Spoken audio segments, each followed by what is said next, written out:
caso, para el conductor de 3.0 se utilizarían los valores ahí de resistencia y reactancia inductiva. Tenemos una fórmula para calcular la caída de tensión, que sería delta V es igual a la intensidad, la corriente, por la impedancia, por 2 veces la longitud.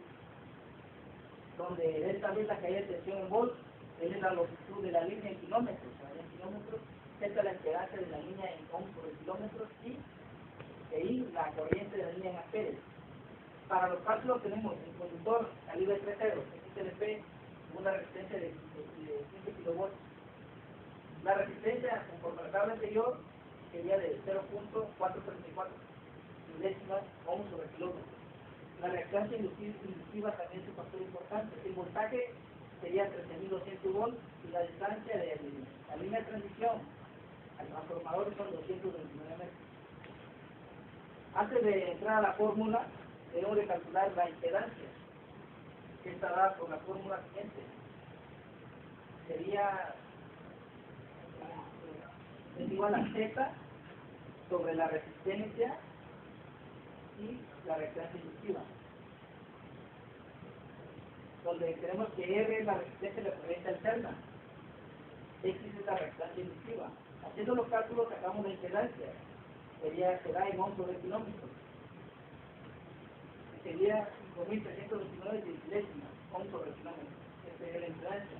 Entonces, para el transformador de 37.5 kV amperes es monofásico, la corriente calculada es la siguiente. Tenemos una fórmula para calcular la corriente. I es igual a los kilovolts totales del transformador sobre ER. ER sería la tensión de la fase a neutro o a tierra. Tenemos que encontrar primero lo que sería el valor de R por medio de otra fórmula, que aplicaría los 13.200 volts sobre el raíz cúbico de 3. Nos dará un total de 7.32 kilovolts en R. Entonces, ahí ya se puede sustituir, teniendo el valor de R, se sustituye en la primera fórmula, que sería 37.5 sobre 7.32, que daría un total de 4.92 amperes para la intensidad. Entonces, teniendo ya los datos, los sustituimos en la fórmula, que sería delta V es igual a 4.92 amperes, que sería la intensidad, la impedancia 5.329 milésimas ohms por kilómetro, por 2 multiplicado por la longitud en kilómetros, que haciendo la conversión sería 0.229 kilómetros. Nos da un total de 1 volts y nos dice que no debe rebasar del 1% la caída de tensión en los conductores. Para calcular el porcentaje tenemos una fórmula, delta V, el porcentaje sería a delta V sobre V por el porcentaje de 100, que nos daría 1.2 por 13.200 por 100, un total de 9 milésimas en porcentaje, no rebasan el 10%. Eso quiere decir que la estable sí cumple con la norma, están dentro del rango. En los cálculos no hay pérdidas, las pérdidas serían mínimas. Sumándole esto al 82% que estaría operando en el transformador, nos daría un total de 82% con las sumas, que ya en 9 y alcanzaría el 83%, sería mínimo. La definición de la red de media tensión aérea subterránea.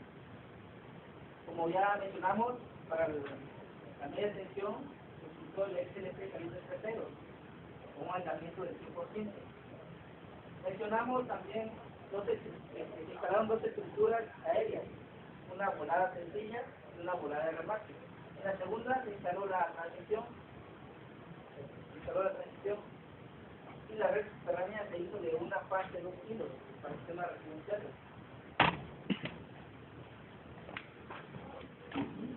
Se utilizaron accesorios para media y baja tensión también, como mencionamos, registros de media tensión de tipo banqueta, 3 tubos de polietileno de alta densidad colgado de 4 pulgadas, serían correderas galvanizadas, una mezcla galvanizada de 25 centímetros. Para la baja tensión se utilizaron el conectador múltiple mecánico de 6 vías, de 8 vías, cable triple XLP 2+1, calibre 0, el tubo PAC, que es polietileneno de alta densidad colorado muscular, y los registros, 14 registros de media tensión con cruce de calle tipo 1. Tenemos en la obra civil la excavación, tanto para registros como para los ductos. La excavación se realizó con una máquina excavadora, siguiendo o proporcionando para proporcionar el servicio de energía eléctrica. Los registros de media y baja tensión, como ya les mencioné, entonces fueron 14. Entonces fue colocando, ahí ven las imágenes como el traslado de los registros y la colocación de registros. El tendido de los conductores y la colocación de raques de baja tensión. Ahí vemos el tendido de conductores, que sería el 2+1 para la baja tensión, y aquí vemos cómo se van conectando los dos bases y el auto. Entonces tenemos en la imagen que pueden ver 3 conectores, uno para cada fase y el tercero sería para el medio corrido. Habría que proporcionar la energía eléctrica están las conocidas. En la instalación de ductos, primero se hizo el tendido del conductor, posteriormente se fue colocando los ductos válidos, unidades de diámetro, y por último se hizo una colocación de una pista de seguridad. Esto para que personas que quieren escarbar cerca de pasa la línea tengan precaución y no vayan en el movimiento de barretear o algo, no vayan a ocupar con una línea de baja tensión o de media tensión y provocar un accidente. Todo eso lo quería hacer una pista de seguridad.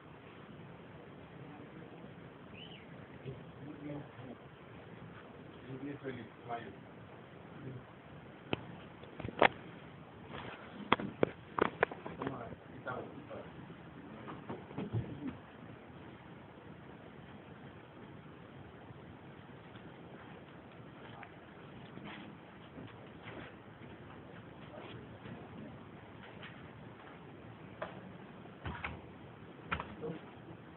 Bien, vamos a cedo la palabra al ingeniero Fuentes para ya para el de la etapa de experiencia. Bueno, pues, Félix Mayo, mencionar pues ahí en su trabajo la acometida. La convertida es la parte de instalación que se hace a partir de la red de distribución, una línea de baja tensión, proporcionando energía eléctrica usando, o sea, rematando para la red aérea con la nuca. Entonces, esta convertida no debe tener empalmes en la línea, porque ahí ya afectaría, pues la tensión también lleva una tensión, la convertida, pero es menor. Bueno, dices que no debe llevar empalme, pero en otra parte mencionas que hay algo que no afecta el uso de la corriente. O sea, cuando hay necesidad de empalmar piso, se debe Cuando hay hacer. necesidad, sí. En este caso, pues no encontramos Ese tramo son cortos, es menores de 65, debe ser menores de 65 metros, por norma. Entonces no deben tener empalme. En cambio, para el tendido de conductores es necesario empalmar a veces. Ya los empalmes se harían en los registros. Y también aislarlos para que cuando se dé el mantenimiento no haya contacto físicamente con ellos. ¿Y por qué una retenida es necesario en un poste? La retenida lo que hace es compensar el esfuerzo de tensión de los conductores, porque también lleva una tensión. Un conductor, cuando se instala, tenemos un poste rematando en línea de media tensión, se hacen grandes esfuerzos mecánicos para que el conductor no quede, podemos decir, colgado. Debe tener, sí, una prolongación, pero no tanta, que no sea visible.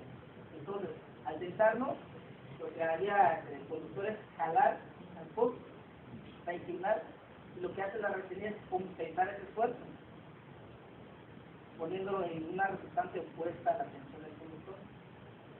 Y supongamos línea de media tensión remata acá y la tenso desde allá, haría que el poste se inclinara.